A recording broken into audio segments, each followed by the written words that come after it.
আম্মা, আপনি ready ready হয়ে কোথায় যাচ্ছেন? যাচ্ছি দেখে আমি একটু সাদা পাথর দেখতে যাব। সবাই বলে সাদা পাথর দেখতে যায়। সাদা পাথর তো সব চুরি করে নিয়ে গেছে, আর তো নেই। আপনি কি দেখতে যাচ্ছেন? সাদা পাথর চুরির অত পাথর কেমনে নিল? হ্যাঁ, দেখেননি, অনেক ট্রাক ভরে ভরে সব পাথর আহ, নিয়ে গেছে। কোটি কোটি টাকার পাথর তাই চুরি হয়ে গেছে। হ্যাঁ। তাহলে আমরা এখনো এই দেশের নিরাপত্তা নাই। না। তাহলে আমরা এই যে আমরা যে দেশ স্বাধীন করলাম তা কি লাভ হইলো আমাদের দেশ স্বাধীন করে?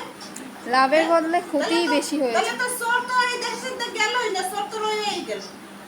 নাইলে এত সাদা পাথর সবাই দেখতে যাবে, কোটি কোটি টাকার পাথর, তাই যদি এখনো চুরি হয় তাহলে তো আমাদের সব কষ্ট সব বিফলেই গেল। চোর তো খেদাইতেই পারলাম না এই দেশ দিয়ে।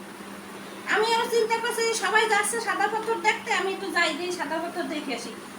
এই দেশে চোরের দেশ, এই দেশ কোনোদিন ভালো হবে না। আমরা যতই রক্ত দিই আর জান দিই